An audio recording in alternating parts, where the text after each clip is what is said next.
Welcome everyone to our Power Automate session here today.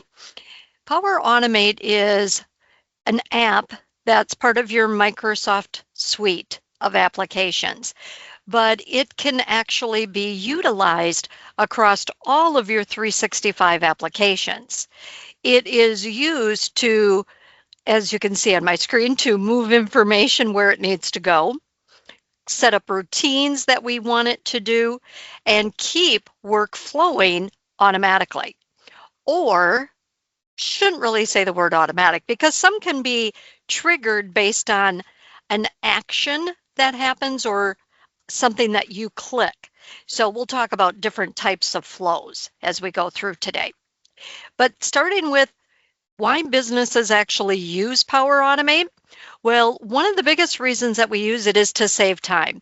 If you have repetitive processes that you do with your job, you could set it up with Power Automate, so it's going to do those processes for you. The examples that I have here, automating, saving email attachments to SharePoint. So let's say that you are in accounting and you receive invoices and they come to you as a PDF attachment. You could have it set up so that it automatically reads through the content of that message based on the subject, based on who it's from, whatever the case might be. You could say, if that has an attachment with this in the subject, this in the body of the message, I want it to automatically go to this SharePoint document library into this folder. You could have it then send a message to say that it's done this or whatever the case might be. Or it could post to a Teams channel to say, we just moved a new invoice to the SharePoint folder. Whatever type of process it is that you need, that's where Power Automate really does shine. So it can send organized daily digests instead of constant notifications. You could have one daily summary. You could schedule reminders for reoccurring tasks, which can actually be done in your native applications if you're using Microsoft To-Dos, things like that. But it also is used to help reduce errors and to really standardize the processes that we are going through. So if you have these manual steps that you've created and somebody doesn't follow those specific steps, we could have misinformation being done. We could have incorrect entries happening. So examples of this are structuring approval workflows. So I'm going to show you an example of doing a scheduled structured workflow, I should say. Today, I'm using a file to be sent for approval. I'll show you some built-in features, some automated features, some templates, and different things, different options for how you can work with these different types of workflows. So automating routine maintenance on a document, making sure that specific documents go to the right folder or they're updated with metadata and different things like that. Predefined steps that don't rely on memory or manual effort. Because if we have a 10-step process and we forget a step along the way, the workflow, if it's set up correctly to begin with, it's going to automatically work correctly. So we use Power Automate to also improve collaboration and visibility. It keeps everybody informed automatically so that we don't have to worry about sending a notification or whatever the case might be. Examples of this is posting updates to Teams channels. If you have something that, every Friday, everybody needs to submit their expense reports, you can have that automatically be sent to a post in a channel that everybody goes to. It could be also an automated email that goes out. Whatever it is that you want it to be automated to do, it can be set up in Power Automate. Automating updates to planner, lists, or dashboards can be done through Power Automate. And then number 4 is connecting data and tools that normally don't talk to each other. We have hundreds of built-in connectors that work through Power Automate that can connect to other systems. Now, of course, it works directly with our 365 apps, but if you had a outside system that is part of the Microsoft approved apps, we could be connecting to those tools as well. Like Salesforce would be an example. If you have a CRM system, you're using Salesforce or something like that, that could also be connected. Also, we use Power Automate to empower employees to solve problems themselves. Because it's low code, non-technical, users can use it to automate processes without having to go to IT to fill out a work order, give them the instructions on what you need created. Now, we're going to talk a little bit more about that because there are times that you might need to do that. Today, we'll be demonstrating some things that you could do on your own once you have a general idea as to where these are located at and how they work. The benefits of these is that it's faster improvements, less backlog on the IT help desk or whatever your department is that would be taking care of these, and more ownership and creativity. You don't have to keep going back and having changes be made and different things like that as well. Plus, leveraging AI to simplify work even further. Can't say enough about having Copilot be built in to Power Automate. You'll see examples of how we could actually just describe to Copilot what kind of a workflow it is that we need, and it can actually be there to help us build it. So it can help us with taking information, like let's say that you have a Microsoft form and people fill out the form and you want to be notified when you receive a result. That could happen. Also, it could take the results of that form and have it automatically, of course, in Excel. But what if we needed to update that we received it into another system, like a Microsoft list? There's so many things that can be connected that we can have triggers that are built in that say, if this happens, I want you to do this. Now, first off, how do we actually get to Power Automate? Well, one way is log into your Microsoft account. You do have to have the permissions to get to Power Automate. So here I'm seeing a list of all my different apps that I have available. So I logged into my Microsoft account. I went to my apps and I clicked all so I could see all my apps. It's an alphabetized list of all the apps that you have available. And of course, you'll see a tile, a card that is for Power Automate. When you click on Power Automate, it's going to open the app itself. Just like consistent in other applications, you'll have a navigation pane on the left-hand side. Whatever you click on from there will display the contents on the right-hand side. I'll walk you through some different areas of how to use the left-hand side and different categories over there. But just so you know what you're seeing right away on this home page, is create your automation with Copilot. So when we were just mentioning the fact that Copilot can be used to help build a workflow, here it is. This is one quick, easy way that you could actually just describe the workflow that you want it to do and click generate. But before you dive into doing things like this, you really want to understand what are the processes, the workflows that we do already have built in that are available in applications. So I'll walk through a few of those with you because I've had people come back to me and say, hey, this workflow isn't working right. So I'll look at their screen and we'll look at it. And it's like, oh, did you know that you could have done that by clicking two buttons in SharePoint document libraries? You don't always have to manually be creating a workflow here in Power Automate. Sometimes you can go directly to an app. And I got to tell you that Microsoft is building more and more of these in different areas of your different applications. We have them in a lot of applications. We don't, of course, have time to do them all today because we only have an hour class, but we'll see some examples of using a couple of different applications. So with that being said, what you're going to find on this window is you want to learn as much as you possibly can if you are going to be the person that is going to develop these workflows. You'll see what I mean by develop these workflows as we walk through a few examples. So some organizations allow their end users to do certain Power Automate features. If they need to connect to another system, they need specific rights to something, they don't know how to set it up, that's where IT needs to come into play. And you're going to see why when we go into a couple of windows, because sometimes we don't know how to answer some of the questions that are related to this. Because if you think of the name, Power Automate, there is a lot of power behind the automation that can be done. So sometimes it takes a lot more information that we may not know to be able to configure the workflow correctly. So we have to be cautious. And where this caution also comes into play is that we could be setting up an automated workflow that is deleting records of information, moving them to another location.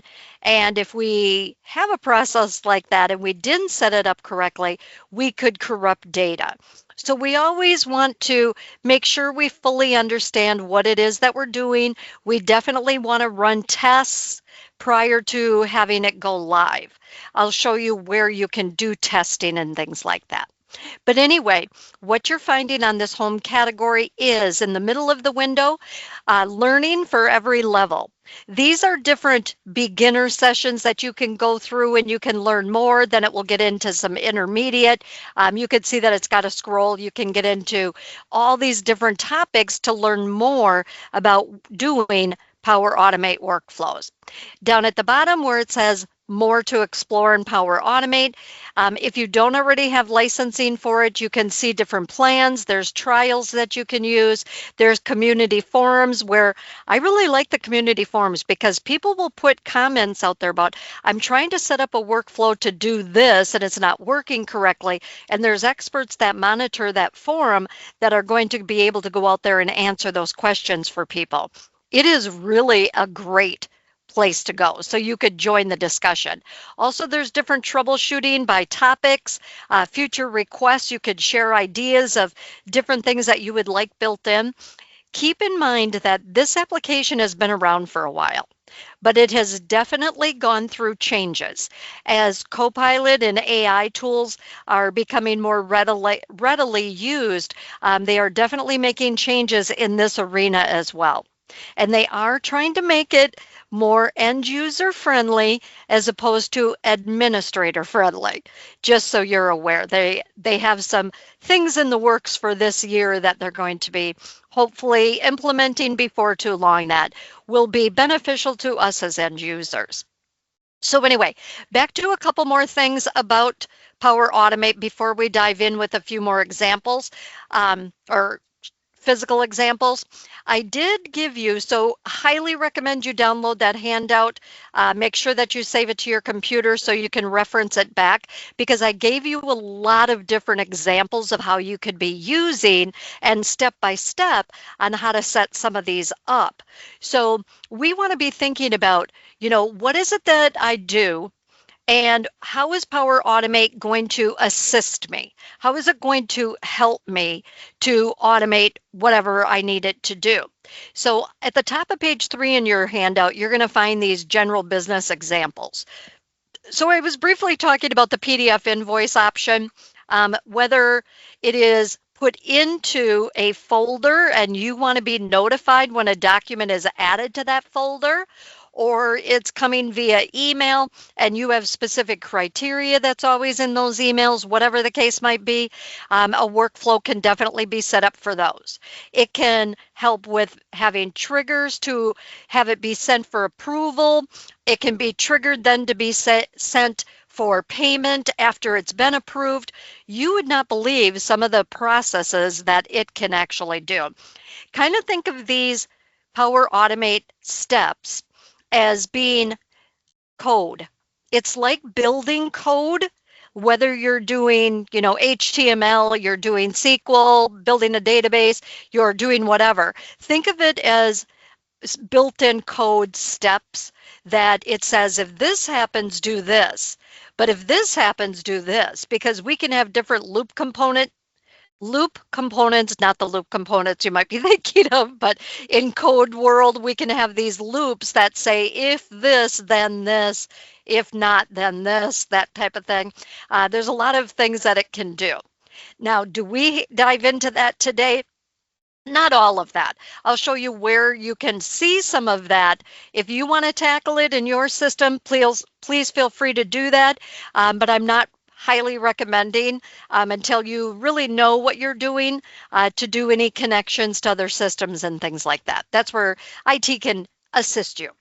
So customer email triaging, if something comes into your email and it says urgent, in the subject it's tagged with an important, it has in the body of the message a word or a phrase that you want it to be tagged with, you can automatically receive a notification and it can automatically post in a team channel or whatever you imagine it to do, it can do. Contract data extraction, it can actually take information from some place and update it in another place or physically move it from one place to another. Or of course, when it comes to data analysis, if it's old information based on a date, we can say automatically archive it to someplace else. And then of course that AI built sentiment analysis is really referring to the fact that we can have it flag different things like negative comments. So if somebody is posting a negative comment someplace and we want to make sure that we respond to it immediately, we definitely can have it do that. Plus, if you think about customer service, it could actually create a ticket. And by the way, just kind of thinking on the how you have probably already been using AI workflows. If you have gone to a company's website for customer service and it takes you through a series of questions, that's an AI workflow that is very similar to what we're talking about here with Power Automate, just so you're kind of thinking on those same terms. So I've mentioned the word workflows. So a workflow is we wanted to do this when something happens, then do this. So that's the flow part. So always think of it as really the set of instructions that we're telling which application or applications what to do. It can be triggered based on a keyword, triggered based on an entry, whatever the case may be. And then it has a list of actions that it's going to do once that trigger happens. It could have another trigger that says, well, if this trigger happens, it goes another direction. Lots of different options depending on what it is we need. So let's go back into Power Automate itself. So I'm back into the application here online. On the left-hand side, I'm just going to briefly run through a couple of the different categories that you should get yourself familiar with. First, of course, the Home tab. You definitely want to run through some of those videos and give a try to Copilot. I'll show you an example of using Copilot to create a workflow here in just a minute. But on the left-hand side, the Create category, you can start from a blank, meaning you could start from scratch and build a workflow. You could start from blank, start from scratch, but there's different types of flows. So every time that you create a flow, there's different types of flows that you can actually be using. And when we create a flow, whether it's, and let me show you the list of different types. Automated flows are going to be things that we want to have automatically happen. An instant flow, you'll see an example of both today. But an instant flow is something that we create and we immediately run it. It just happens right then and there. Scheduled flows are going to happen on a regular basis. So we schedule them to happen every Friday at 2 o'clock or whatever your case would be. So just so you know, we have different types of flows that we can create. And when we create these, they basically are going to follow 3 different steps. So every flow has these three steps: a trigger, the thing that starts the automation, like an email arrives, a file is added to a folder, a button is pressed, it's 8 o'clock in the morning. Another option would be number 2 is the actions. So these are the steps that we wanted to perform when the trigger happens, like saving an attachment, sending a message, wherever that message is going to go, creating a task or updating a list like a Microsoft list. And then third is the result, what gets done for you. So examples are that would be files are organized automatically, teams get notified instantly, approvals are routed to the right people, reports are generated on schedule. So kind of think of every time that you create a flow, it technically is going to do these three actions. Whether you manually create it or it's an automated process, it goes through these three steps, but each of these three steps can have multiple individual steps along with them. Just to keep that in the back of your mind, because it can be a little bit more complicated than just saying these three steps. There can be more sub-steps to each step. But back here in the Power Automate application itself, you can see that the start from blank is automated cloud flow. So it's triggered based on something automatically happening. Like we said, an email is received. We have instant flows that you can start from. You could start from a scheduled cloud flow. You could describe it and design it. There's desktop flows. But what I use probably the most is starting from a template. There's this category here, start from a template, and there are hundreds of templates. So you don't always have to start from scratch. Highly recommend before you ever create a workflow outside of the ones I'm going to show you here in a moment in SharePoint, look at the templates, because instead of starting from scratch, you can start from a template. There's different categories that you can go into. You can also just do a search. Do a search at the top to find what it is that you're looking for. Now, notice on the left-hand side, there also is a templates category. So from the create, you can get to templates, or from the left-hand side, just go straight to templates. For me, I usually just go straight to templates, because then I can search for templates, or if I want to go into a category, I can. I'll come back and show you how to use these in just a few minutes. Then you're going to find Learn on the left-hand side, which is automatically going to take you to a Microsoft website, which is Microsoft Learn, where you can learn more than what the website was giving you, what Bean and Power Automate was giving you. So you can go into Create and Design, you can go into the Administrator, into the Use categories. There's lots of different training options that you can be going through. Back to the left-hand side before we dive in, there's also My Flows. My Flows is going to give you three different categories: cloud flows, desktop flows, and shared with me. Yes, once you create a flow, you can actually share it with other people, which is absolutely fantastic that we have that capability, because if they want to use the same flow, why recreate it if it's already created once? So it's great that we can share. But you're going to see when you look at these, you can see what type it is. So I have an automated flow, I have a scheduled, I have instant. So you can kind of see these are all the workflows that I've created that are cloud-based, and then these are desktop-based, and then these are the ones that are shared with me, okay? And then at the very top, you could go into New Flow. When you go to New Flow, you can actually choose, starting from a template, a Visio template, or you can build your own from scratch. So we get the capability of building these workflows from a lot of different categories from the left-hand side. You don't have to be in just one. You really can go to a lot of different places. Now, what I want to actually start with is, let me go to New Flow, and I'm going to choose Automated Cloud Flow, just to show you what you're going to end up getting. So what this is showing you is it's giving you an example and a little description over on the left. And up at the top, you have to give the flow a name. So before you ever create a flow, I highly recommend that you kind of think about what you want the flow to do, etc., especially if it's going to be an instant flow. Kind of plan your attack out before you kind of design, before you build it.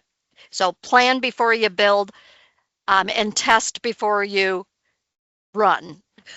I'll put it that way. So let's say that I'm going to have one that is going to be Outlook related. I'm just going to call it Outlook email for right now. And then underneath it says search all triggers. So what is the trigger? The trigger is the action you want it to take. So if this happens, do this. So this trigger is going to be the action. So you could search and I could say email, and it's going to give me a list of all the different triggers that it could work with. When a new email arrives, when an email is flagged, when an email is flagged, when an email is flagged, it's got all these different categories. When an email is received. So you could scroll down on the list. I'm just going to choose the first one and I'm going to click create. Okay, so I'm choosing when a new email arrives with Outlook.com. It's going to take you into a design grid. This reminds me of some access features and some SQL type features that you have, but basically, and this is where the complication area can come into play. At the top left, you can go back.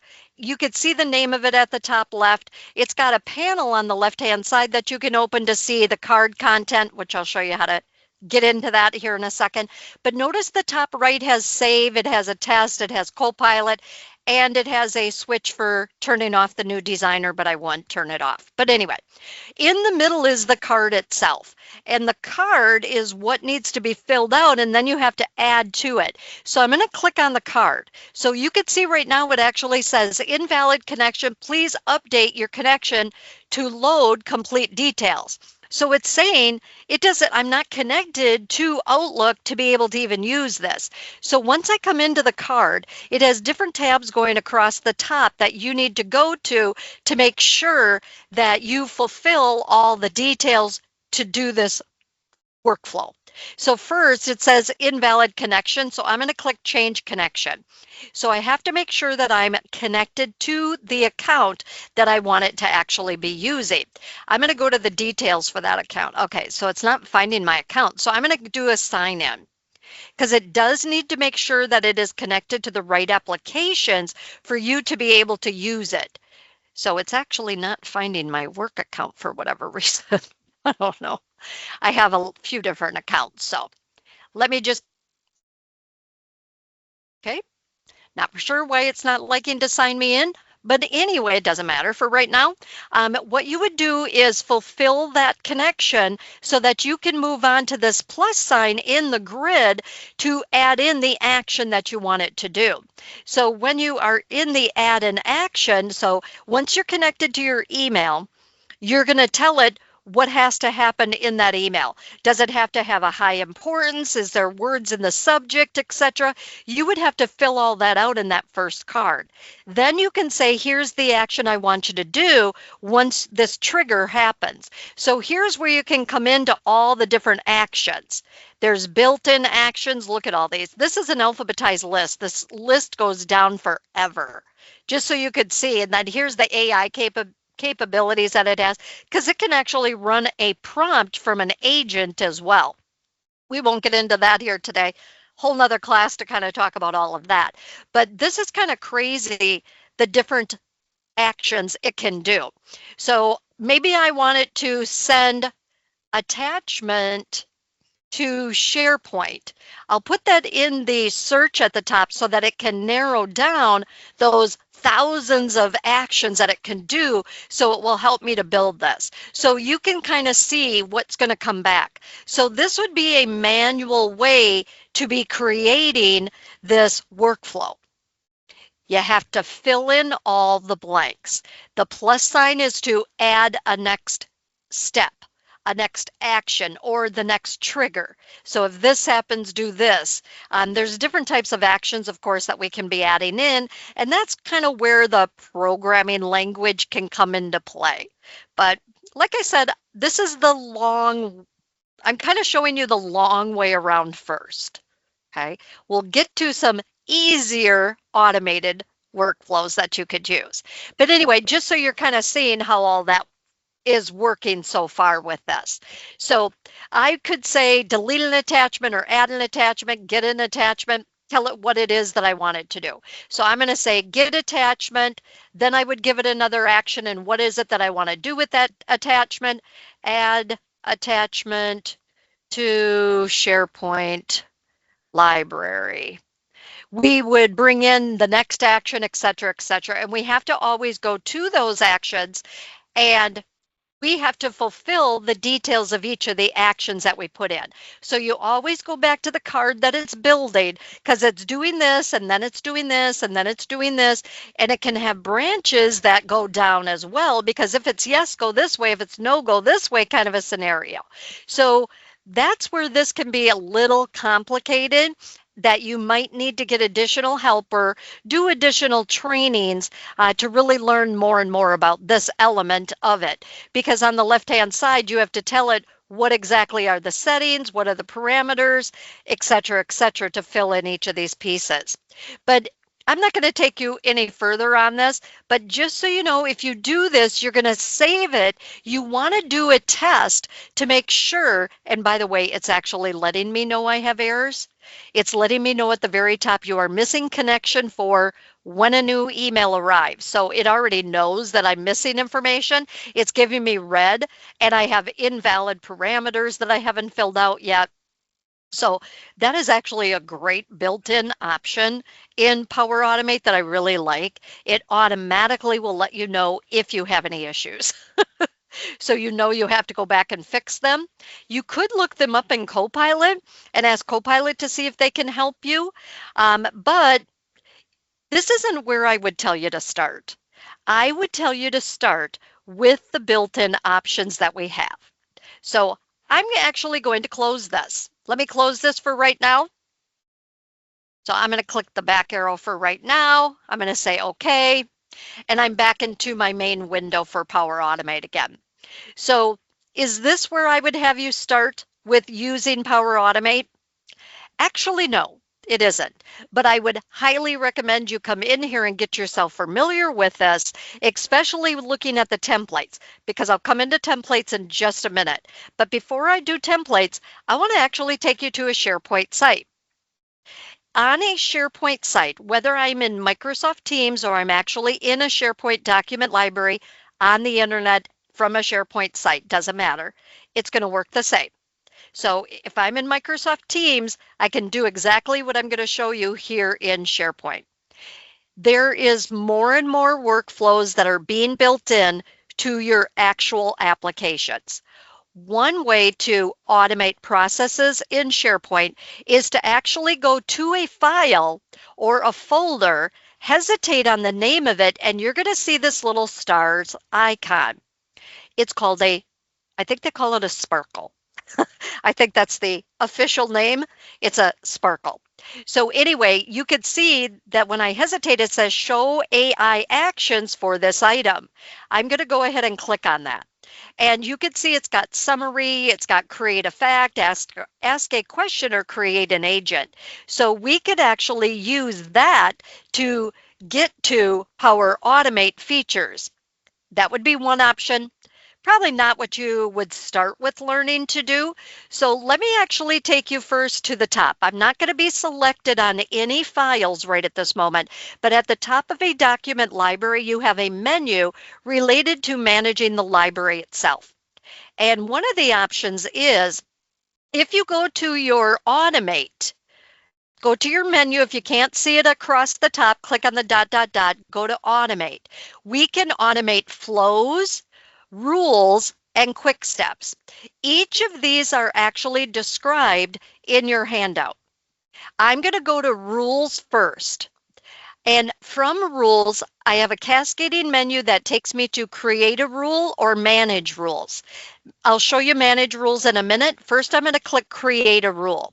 So if I want to create a rule that is directly related to this document library, I have 4 different actions I can start with. One is a file or metadata is modified, or a new file is added to the document library, or if a file is deleted in the library, or a date is approaching based on that file properties is coming up. An example of that might be if I have a metadata column that says this document needs to be reviewed once a year, and I could have a column of a date. I put the date, and then I can do date approaches and say, I want to have a reminder 15 days before that due date. You could do that.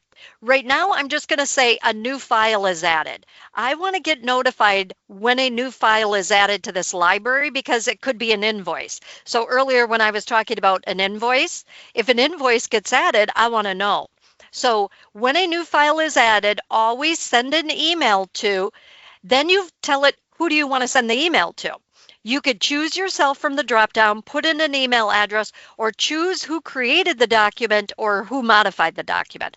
I'm going to say myself, and then I can add in a custom message.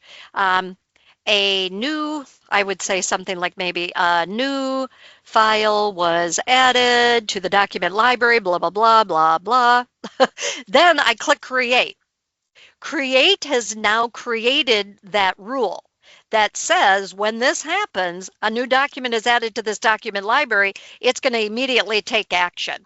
This is the manage rules window. That's the only rule I have in this document library right now. If I wanted to create another one, I could click create a rule, just so you could see that you could do that. Now, I'm not going to. I'm just going to go ahead and add in a new file. So I'm in a document library.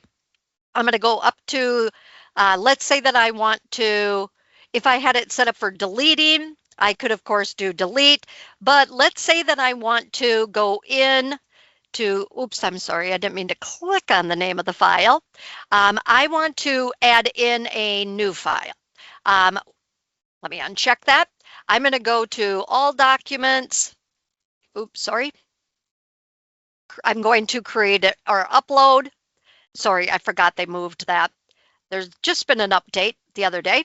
I'm going to create or upload. I'm going to say I'm going to upload a file. Just so you know, I'm just going to grab a file. I'm going to click open. It's going to add it to this document library. I'm going to get an email notification in Outlook because that's what that process did. So those are built in that you can start using today, right now, as soon as we get done with our training. But let me show you another one that you could start using right now today. If you go to a file, you can have this column here called sign off status, where you can see has a file been sent for approval, if it was rejected, if it was approved, or if it's pending, we would be able to actually see the sign off status of that. So let's say that I want to send this file because it was rejected. I made the changes they suggested. Now I want to send it for approval again. I'm going to go to this file and I'm going to do a right click or click the ... menu. Built into SharePoint document libraries are built-in Power Automate workflows. If I hesitate on Automate, you could see I could go into Team Chat, I could go to Email Me, but I'm going to go to Flows because that's where you're going to find the request sign-off workflow. We don't have to create this back in Power Automate. It's already built directly in SharePoint. You might need to do it if you're going to do it from a OneNote notebook file. I'm sorry, a OneDrive file, but here it's automatically built in. It opens the workflow on the right-hand side. We didn't have to create it or anything. We just say, who do we want to send this to? What note do we want to send with it? Please review this file, blah, blah, blah. I would put in my message. Then down at the bottom, I'm going to click Run Flow. This is an instant flow, so it's immediately going to take action. Now, it's using 5 different apps in the background. It's using SharePoint, it's using Outlook, it's using Microsoft Teams, approvals, and notifications. You would have had to program it to do all this, but what did it do? It just actually notified me via email because I'm approving my own file here, but it automatically gave me a banner notification at the bottom right of my screen. You can't see it, it's on my other monitor, but in Outlook, I'm going to get a notification. And I'm getting a notification in Microsoft Teams. Let me show you in Microsoft Teams. If I go to Activity, you can see Jolynn Reen sent a request. Here's the approval that they want me to do. Here's the text they typed in. I can click on the file, review the file. Then I could come back here and I could be typing in a comment. This is great. Go ahead and send. and then I click approve, that person's going to automatically be notified back again. So this is an automated well, I should say it's an instant workflow that automatically was sent out. The notifications are all happening by default. I'm not doing any of this. All I did was say I wanted to send it. Here's who I wanted to send it to. Here's my message. It was built to do all of that. If you had to build that yourself, that's a lot of steps that you would have to put into that automated workflow that we have that we can start using right now. So I use that on a very regular basis. That is something that I use a couple of times a week. But just so you know, because I was the person approving it and I was the other side, I was both sides of that, I can go into my approvals app here in Microsoft Teams, or I can access it back in Power Automate. But this is showing everything that I've approved or rejected, the date, who was it sent by, etc. Of course, you're only seeing all my trading material stuff here, but that's what you're seeing. But on the other side of this, because I'm both parties, I did get an activity notification here in Teams letting me know the final status was approved. Because I approved it, it automatically notified me back to say that it was approved. And back in that document library, it's updating everything as well to now say that this has been approved. In the interim, though, it said pending, just so you know, because we can look at a document library and know if something is still pending, or like this one, I have this ChatGPT one, this is still pending. So just so you can see, the status can be updated, and this column is automatically added as soon as you use that feature. So these are things that are built in that you could start using today. But in your handouts, I did give you a whole bunch of examples of different options that you can be using, some different ideas for you, whether you're going to do an instant flow, you're going to do a scheduled flow, you're going to do a, general business type flow, whatever it is that you need. I gave you a ton of different examples. But I do want to take you into an example to kind of talk a little bit more about the building blocks and kind of how that all works together. Like if you have something that you want to put into Copilot that you wanted to help you build, or you want to try using a template, let's take a look at how to do those. So if you go to your Power Automate, on the left-hand side, I'm going to go back to the home category because that's where you come in by default. And so a lot of times I'll just come in here. There's some suggestions at the very top of the window, like every month copy all files from OneDrive folder to another OneDrive folder. So if I wanted to archive information based on a certain subject from one place and move it to another place, I could click on that for my starting point for Copilot. But think about Copilot prompts. What all do you need to give it to have it really help you to build this workflow? Copy all rows from an Excel file into another Excel file with a click of a button. We could create a workflow to do that. Also, when a new item is created in SharePoint, send me an email. We could do that as well. So let's say that we want to, in Outlook, when an email arrives with the subject invoice and an attachment of a PDF file, move the attachment to a SharePoint document library. So we could type in a description of what it is that we want to build and click generate to have Copilot help us build that workflow. So if you have an idea, think about all the details before you click generate so that you're giving it all of the right content to have it help you. So you're seeing it says, it looks like AI generated suggestions. You could choose to keep or continue. So it's showing me the trigger that when a new email arrives, the action I want it to take is, this is what the workflow will do, is for each email, it has a condition that if it's true, that it has an attachment, and it also needs to be true that it has in the subject the word invoice, so it would have to have two of those. Then we want it to automatically create a file for that attachment in SharePoint. So if I wanted to regenerate it, have more detail, whatever, I could continue to work with Copilot at the bottom, add more detail for Copilot to work with.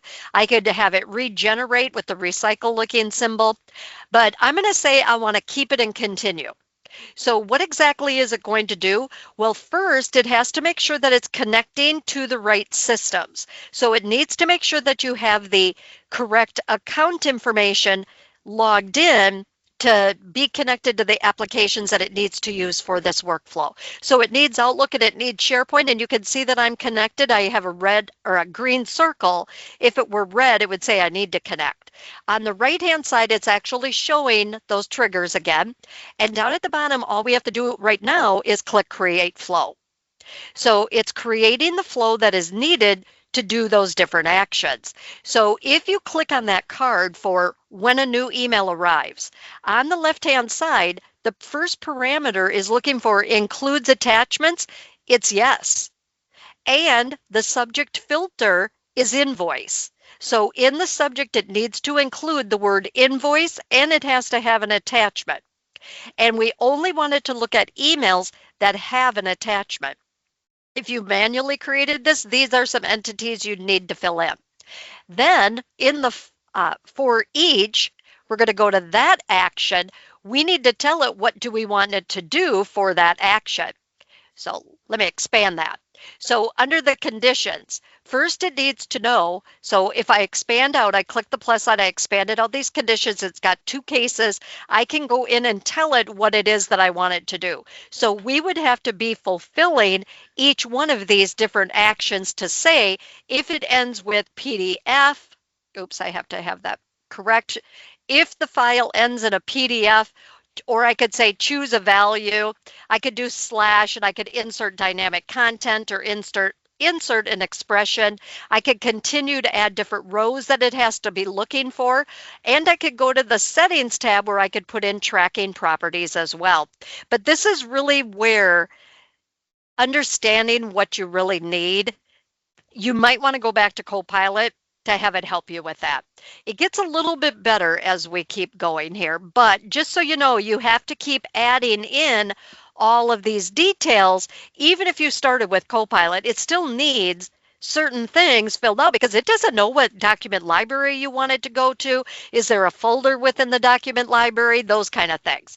So we could always be adding in another action, tell it what it is that we want to do, and we could continue to build this workflow that it starts at the top with the trigger, then it's going to go through each of those actions. So you can see that this is where it starts to get a little bit more complicated.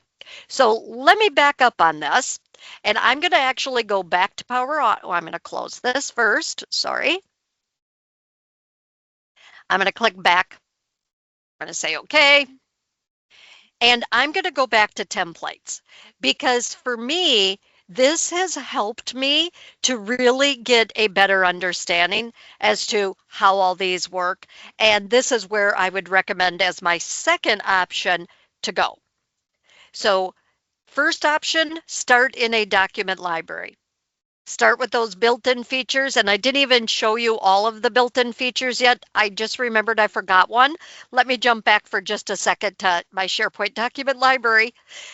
Just so you're aware, you could go directly to a file. Just to show you this, if I right-click and I go back to that automate, I could say email me. It's going to automatically take me into, I'm going to say, yes, I want you to open up Microsoft Teams, and I could automatically have it takes me to this category here where it's saying, this is the link to that site, I want to send this. So it can automatically send a link directly to that site. That's not exactly what I wanted to show you, but let me show you another option. I'm going to go back and do a right click on here again on a file is where I'm at, and I could actually go to quick steps.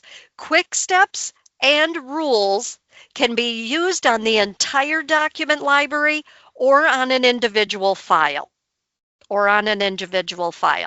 So if I go to quick steps, just so you can see what this looks like, I'm going to click on create a quick step. From here, I could choose from the menu options at the top. I want to draft an email. I want to execute a flow. I want to start a Teams chat. I want to set a specific value. I want to move a file or a folder, copy it, etc. So let's say that I want to start a Teams chat. It's going to give you that same look and feel that you saw a few minutes ago when I was actually doing that automated workflow in the document library.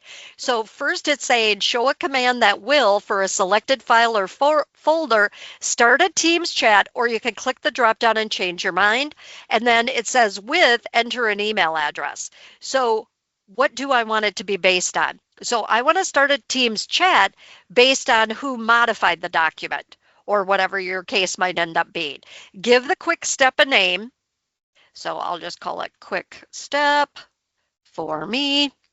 And then it has a link to it. It says display conditionally, always show this quick step, or you could say only show this quick step if something specific happens. I'm going to keep it on always show it, just so you can see. I'm going to click create. And that quick step can now be available for us to use. So under this manage quick steps, you could see all of these quick steps can be turned on and turned off. Okay. So in this manage quick steps, you can turn them on and turn them off, or you could actually delete them if you don't want the quick step anymore. But then these quick steps can be available, like this one says, email me, show a command that will, for the selected file or folder, start a Teams chat with this specific person. So these quick steps, and you can learn more about these at the top of the window, which I would highly recommend going in that. It takes you to the Microsoft website. It's great information that you could be using. But there's one more that I wanted to mention, kind of the same concept, but in this document library, whether you're in Teams or SharePoint, going back to the menu at the top of the document library, you could also get into your automate quick steps from here, or you could go straight into flows if you had a flow that was set up for this document library. So if you have a flow that is already set up for this document library, you would see that listed in that list of flows. Otherwise, the quick steps is the same actions that you get with the when I was on an individual file. Just so you know, they look the same starting points for the entire document library or an individual file. But I want to take you back to the templates in Power Automate itself. So back into these templates, this is my second highly recommended place to start. Do a search in the template if there's something specific that you're looking for. You know, you want it to be Outlook related or whatever.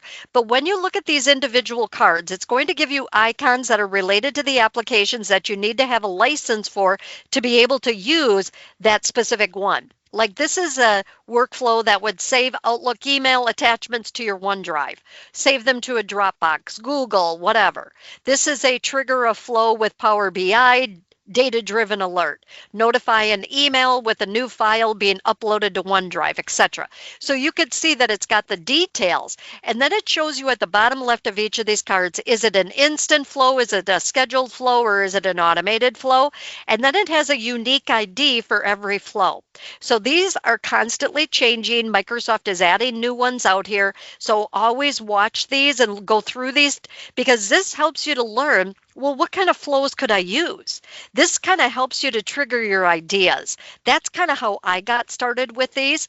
But these are all templates. So you can see as I scroll down, you know, depending on which applications are needed, this one needs SharePoint and approvals. This one needs Planner and Microsoft Teams.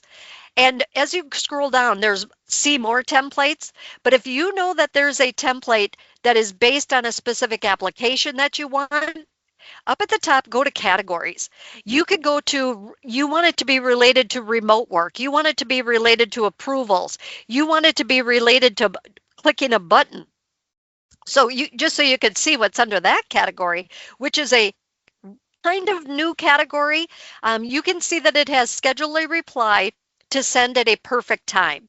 You can also request approval. Everyone must approve for a selected file.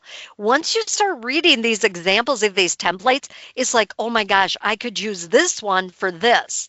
What I do is when I'm first kind of looking through these, if I have like 15, 20 minutes before my meeting and I'm ready for my meeting or whatever, I'll come in here and look at the different templates that are available. And if I see one that triggers my thought process to say, hey, I'd love to use this, I screenshot it, put it in a OneNote notebook where I'm kind of storing these ideas and jot down my notes on what I could do with it. And it automatically, of course, is going to have the ID number that you can actually use to then search for it again. Or if you remember, if you say that it's under the button category or whatever, you'll be able to come back and find it pretty easy. But I'm going to go to this email category up at the top, just so you can see it's got all of these different options for sending an email. So this particular one will send an email to responder when response is submitted in a Microsoft form. So I'm going to click on that one to show you what happens when you choose one. So first off, it's got to make sure that it's connected to the applications.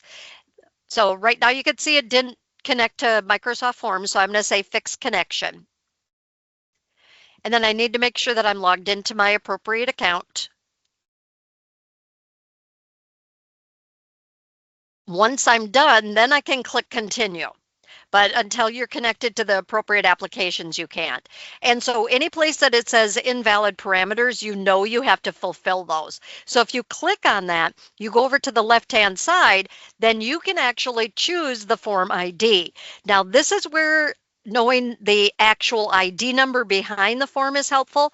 Otherwise, when you click on this drop-down, you'll see a list of your forms that you have available to you, just so you could see your list of forms. So I have this change my benefits as an example. So I want to get a notification when a form is submitted for this change my benefits. So if I choose that, I have fulfilled which form I want it to look at. Then I have to say get response details. I click on that and then I have to tell it the form ID. So this is where we want the responses to go. What is the response ID that I want it to use? So I have to fulfill all these different entities before you can actually use that. Now, by the way, you can create a workflow right in Forms. I don't usually do it from here, to be honest. It's easier to do it directly in the form. We'll have to do that another day because we're already out of time here. But what I wanted to show you is that when you click save, it's of course saving your changes. You can always come back in and make modifications to it later. Once you have your errors corrected, you'll have a test option. And up at the test, that will run the test to make sure that there aren't any hidden errors that it didn't catch already. But notice that it automatically gives Assist Me. The Copilot Assist Me is here to help you with the problems that it comes up with, which you can then, of course, simply go back in and talk with Copilot about being able to really be able to generate the information that you're going to need to fulfill. So what I need to enter for get response details, what are the parameters I need to enter, and it can help you walk through all of that. But boy, Matthew, I could go on for another 5-6 hours talking about how these wonderful these Power Automate features are and different examples on how we can use them.